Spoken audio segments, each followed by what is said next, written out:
तमाम में वहां लोग आ रहे हैं। बेहोश स्थिति में कितने लोग मरे हैं और क्या स्थिति है ये भी पूरी पुष्टि नहीं हो पा रही है, लेकिन ये एक बड़ी संख्या हो सकती है। ये 40 से 50 की संख्या हो सकती है और ये अस्पतालों PSC, CSC, अलीगढ़, एटा तमाम जगह लिए यहाँ से डाइवर्ट किए जा रहे हैं इलाज के लिए। और इसमें से शमी, अभी इस वक्त वहां पर क्या स्थिति है और क्या लोग जो है वो कितनी संख्या में वहां पर पहुंचे हुए थे? भगदड़ मच गई इस दौरान लोगों को वहां पर बेहोश होने के बाद। आप ये कह रहे हैं कि हॉस्पिटलाइज किया जा रहा है, इस वक्त क्या स्थिति है वहां पर? सब लोगों का हॉस्पिटलाइज किया जा रहा है और जिन लोगों का इलाज हो सकता है उनका इलाज भी किया जा रहा है। लोग बेहोश की स्थिति में है और लोग वहां पहुंच रहे हैं। कैसे ये हादसा हुआ शम्मी, जिसका इसको डिटेल में बताइए कि किस तरह से ये कहा जा रहा है कि एक सत्संग चल रहा था और सत्संग समाप्त होता है, उसके बाद ये भगदड़ मचती है जिसमें कई लोग बेहोश हो जाते हैं, दब जाते हैं, महिलाएं पुरुष बच्चे भी शामिल हैं। जी बिल्कुल, ये सत्संग चल रहा था। सत्संग में यहाँ 85,000 लोगों की यहाँ भीड़ होती है। ये भोले बाबा हैं जो ये सत्संग करते हैं और उसके बाद जो है इसमें जैसे ही वहाँ भगदड़ मची है तो लोग जैसे ही निकले हैं बाहर, गाड़ियों का जाम लगा हुआ था, गर्मी भी बहुत थी और उसके तहत वहाँ कुछ लोग बच्चे दब गए और दब के वहाँ भागदौड़ हुई और उसमें भारी संख्या में लोगों के घायल। और पहले माना गया कि ये सब लोग बेहोश हैं, लेकिन बाद में ये लगा कि ये लोग बेहोश नहीं है, ये लोग धीमे धीमे इनकी मरने की संख्या अभी प्रशासन पुष्टि नहीं कर रहा है और अभी तक बेहोश ही बता रहे हैं, लेकिन इसमें बड़ी संख्या में लोगों के मरने की, बेहोश की, घायल की संभावना है, महिलाओं की, पुरुषों की, बच्चों। बिल्कुल, देखिए एक्सक्लूसिव तस्वीरें हम अपने दर्शकों को दिखा रहे हैं जहां पर ये बड़ी खबर इस वक्त सामने आ रही है हाथरस से, जहां पर हाथरस और एटा बॉर्डर की ये खबर है जहां पर एक सत्संग का कार्यक्रम चल रहा था और सत्संग समाप्ति के बाद भगदड़ मचती है जिसमें कई लोगों के दबने की खबर सामने आ रही है। अब धीरे धीरे उनको हॉस्पिटलाइज किया जा रहा है। शम्मी हमारे सहयोगी जुड़े हुए हैं। शम्मी, वहां पर मौजूद जो लोग हैं उनका क्या कुछ कहना है और एक अनुमानित आंकड़ा अगर बताया जा सकता है कि इस पूरे सत्संग में कितने लोग शामिल होने के लिए पहुंचे हुए थे? अनुमानित आंकड़ा ये है कि इसमें परमिशन दी गई है उतनी ज्यादा नहीं है, लेकिन इसमें संख्या जो है कम से कम समझ सकते हैं कि इसमें 25 से 30 हजार लोग हो सकते हैं और कहा जा सकता है कि 30 से ज्यादा हजार भी लोग हो सकते हैं और इतनी बड़ी भीड़ यहाँ हमेशा रहती है। बिल्कुल, लेकिन वहाँ पर क्या किसी जो उस वक्त वहाँ पर मौजूद थे किसी चश्मदीद से क्या आपकी बातचीत हुई है शम्मी? और आधिकारिक तौर पर किसी बात लोगों को करने की कोशिश कर रहे हैं और जैसे ही सर बातचीत होती है किसी अधिकारी से क्या अभी तक बातचीत हो पाई है? हॉस्पिटल में कितने लोगों को लाया गया है शम्मी? अभी पहुंचे हुए क्योंकि भारी भीड़ है और लोगों के घर के परिवार के लोग यहाँ आ गए हैं।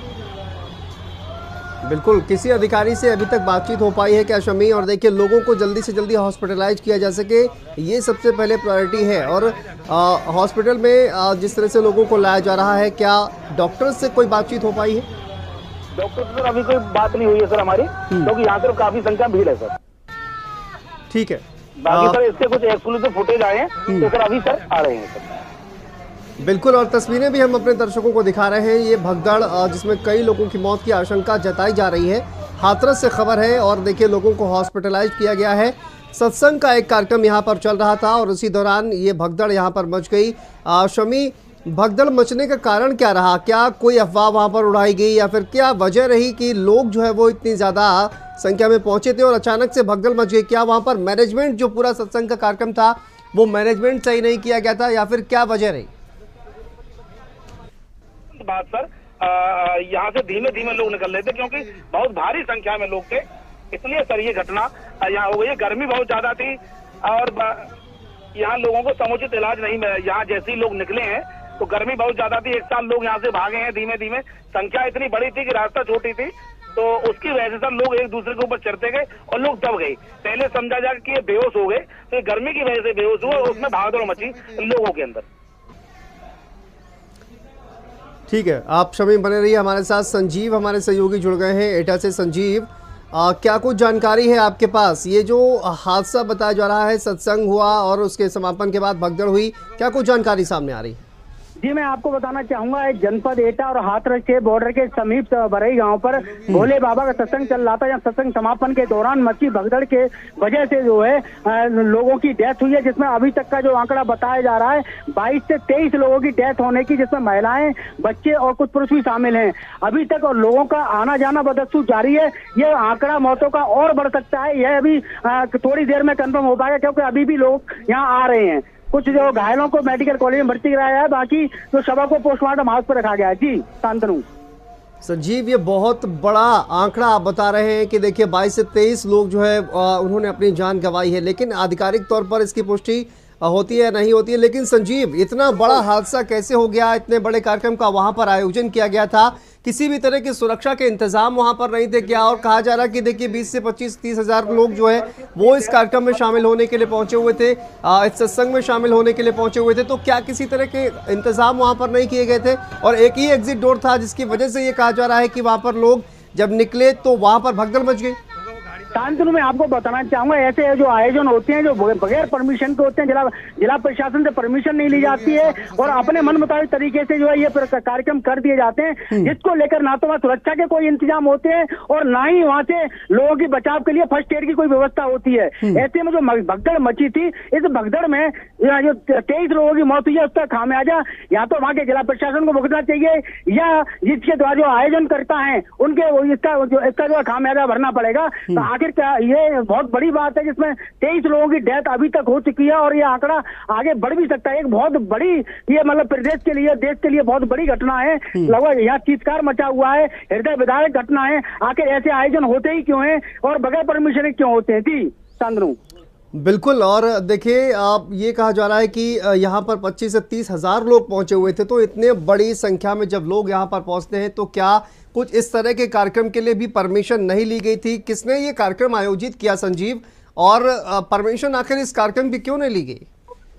शांतनु, मैं आपको बताना चाहूंगा, इस तरीके के जो आयोजन होते हैं धार्मिक स्थिति को देखते हुए इस पर लोग ज्यादा गौर नहीं करते हैं और जिसकी वजह से ऐसे हादसे हो जाते हैं। अभी हादसा हुआ है तो जिला प्रशासन भी एक्टिव दिखाई पड़ेगा, पुलिस भी एक्टिव दिखाई पड़ेगी।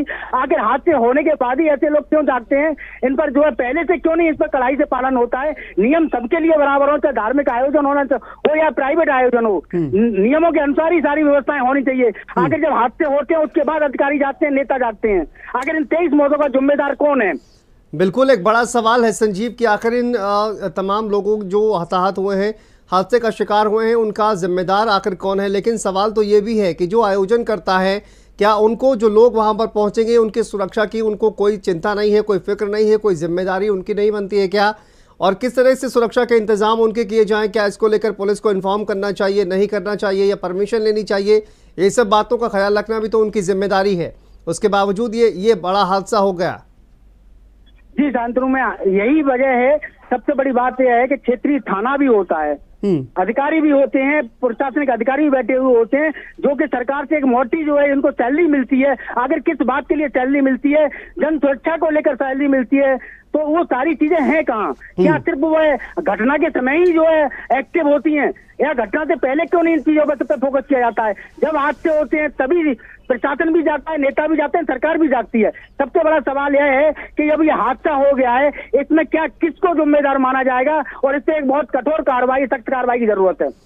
बिल्कुल, देखिए, जो भी जिम्मेदार है इसके लिए, जिसने परमिशन नहीं ली है वो, और जिसने जानबूझकर ये कार्यक्रम होने दिया बिना किसी सुरक्षा उपकरण के, उसको भी जिम्मेदार उतना ही माना जाना चाहिए। लेकिन संजीव, इस वक्त अगर हम देखें तो घटनास्थल पर क्या तस्वीर नजर आ रही है, और वहां पर जो भगदड़ मची हुई थी, कहा जा रहा है कि देखिए सैकड़ों लोग जो है वो इस हादसे में दब गए, बेहोश हो गए, तो अभी वहां पर क्या स्थिति है इस वक्त?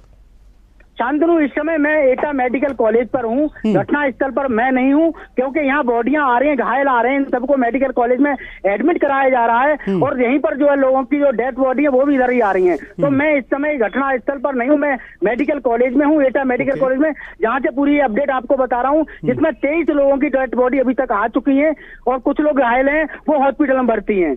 तो सबसे बड़ा सवाल यही है, आखिरकार भारत समाचार यह पूछ रहा है लगातार, ऐसे आयोजन की अनुमति किसने दी?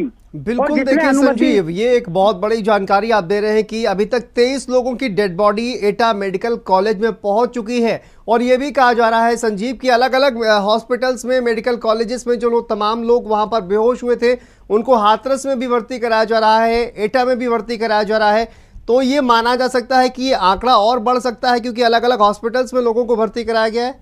शांतनु, ये आप बात बिल्कुल सही कह रहे हैं, क्योंकि एटा, अलीगढ़ और हाथरस और कासगंज, जितने समीपवर्ती जनपद हैं वहाँ सभी लोगों को लेके पहुंच रहे हैं। अब उनमें लोगों की मौत का आंकड़ा अभी एग्जैक्ट नहीं हो सकता, घायलों का भी एग्जैक्ट सही आंकड़ा नहीं हो सकता, क्योंकि मैं एटा से बता सकता हूँ हाथरस में कितने हैं वो वहां से पता चलेगा, अलीगढ़ में कितने हैं वो वहां से पता चलेगा, भाई कासगंज में कितने हैं। जितने समीपवर्ती जनपद हैं वहां लोगों को लेकर भागे उपचार के लिए, लेकिन एटा में फिलहाल जो है मेडिकल कॉलेज को देखते हुए बड़ी संख्या में लोग आए हुए हैं, तभी यहाँ पर जो है 23 लोगों की मौत की बात सामने आ रही है।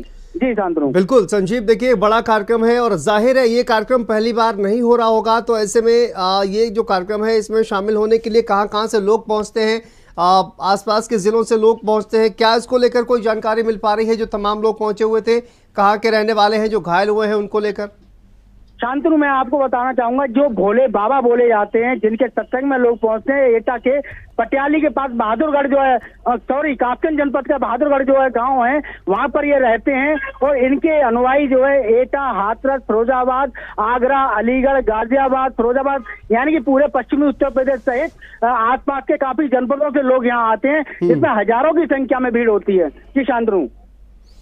बिल्कुल, और देखिए बड़ी संख्या में लोग इस सत्संग के कार्यक्रम में शामिल होने के लिए पहुंचते हैं और बड़ी संख्या में लोग पहुंचते हैं, लेकिन उसी तरह के सुरक्षा का इंतजाम जो है वो नहीं किए गए थे, कहीं ना कहीं परमिशन भी नहीं ली गई थी और इसी वजह से ये बड़ा हादसा हो गया। संजीव, लेकिन अभी तक आपने बताया कि क्या वहाँ पर जो लोग हैं उनके परिजनों से कोई मुलाकात आपकी हो पाई है, कोई बातचीत हो पाई है, जो लोग जो है चश्मदीद कहा जाए कि इस पूरे हादसे के वक्त वहाँ पर मौजूद थे? जी सर, जी शांतनु, मैंने आपको बाइट भेजी है जिसमें एक लड़की है जो बोल रही है, वहीं एक महिला की बाइट है। वो बता रहे हैं अचानक से इतनी भीड़भाड़ ज्यादा थी, बहुत ज्यादा भीड़भाड़ थी, जिसको लेकर अचानक से लोगों के सत्संग खत्म होने के बाद लोगों का निकलना शुरू हुआ, जिसके बाद यह भगदड़ मची है और भगदड़ में ही लोगों की डेथ हुई है। चलिए संजीव, नजर बना के रखिए। फिलहाल बहुत बहुत शुक्रिया आपका इस तमाम जानकारी के लिए। चलिए आपको ले चलते हैं सीधा संसद भवन, जहां पर प्रधानमंत्री नरेंद्र मोदी का संबोधन शुरू हो चुका है। क्या कुछ कह रहे हैं, सुनते हैं।